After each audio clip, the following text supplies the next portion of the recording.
ఆదికాండంలో ఆదాము అవ్వల కథ విన్నాం కదా. ఇప్పుడు వారి ఇద్దరు కుమారుల కథను విందాం. ఈ కథలో ఒకరు దేవునికి విధేయతగా ఉండటం ఎలా నేర్పిస్తే ఇంకొకరు ఎలా ఉండకూడదో చూపిస్తాడు. కథలోకి వెళ్లే ముందు బైబిల్ కథలను తెలుగులో అందరికీ సులభంగా అర్థమయ్యేలా చెప్పాలన్న మా ఆలోచనను మీరు ఆదరిస్తారని ఆశిస్తున్నాము.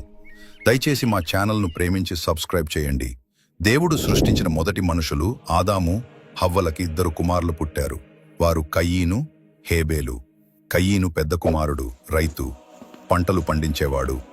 హేబేలు చిన్న కుమారుడు, గొర్రెల కాపరి. ఒకరోజు ఇద్దరూ దేవునికి అర్పణలు తీసుకువచ్చారు. హేబేలు తన గొర్రెలలో క్రొవ్విన వాటిని అర్పించాడు. దేవుడు హేబేలు అర్పణను ఆనందంగా స్వీకరించాడు. కాని కయీను తన పంటల్లోంచి కొంత మాత్రమే తీసుకొచ్చాడు, ఉత్తమమైనవి కాదు. దేవుడు అతని అర్పణతో సంతోషించలేదు. దాంతో కయీను చాలా కోపంగా ఈర్ష్యతో నిండిపోయాడు. దేవుడు అతని మనసును చూశాడు.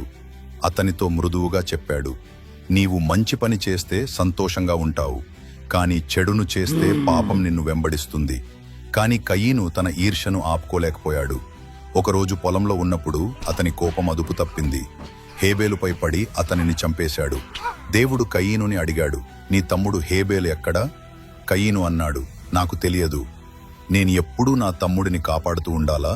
కాని దేవుడు అన్నాడు, నీ తమ్ముడి రక్తం నాకు మొరపెట్టుకుంటోంది. నీవు నీ తమ్ముణ్ణి చంపావు. ఇప్పటి నుంచి నీ జీవితం కష్టమవుతుంది. నీ పంటలు పండవు. నీవు ఈ స్థలాన్ని విడిచి వెళ్ళాలి. నీవు దేశదిమ్మరివై తిరుగుతూ ఉంటావు. కయీను భయపడ్డాడు. ఈ శిక్ష నేను భరించలేనిది. ఎవరైనా నన్ను చంపేస్తారు అన్నాడు.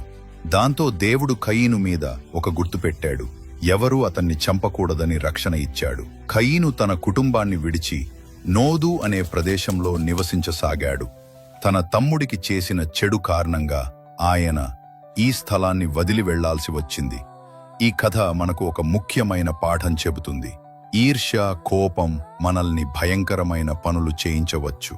మనం మంచి పనులు చేయాలి. ఇతరులు సంతోషంగా ఉన్నప్పుడు మనం కూడా సంతోషపడాలి. ఈర్ష్య మన హృదయాన్ని మలినపరచనివ్వకూడదు. మరియు మరో విషయం, మనము తెలియక తప్పు చేసినా దేవుడు క్షమించేవాడు, రక్షించేవాడు. మనం కేవలం ఆయన ముందు పశ్చాత్తాపపడాలి. మళ్ళీ ఒక మంచి బైబిల్ కథతో కలుద్దాం. అంతవరకు సెలవు. మన బైబిల్ కథలు ఛానల్ను సబ్స్క్రైబ్ చేయడం మర్చిపోవద్దు.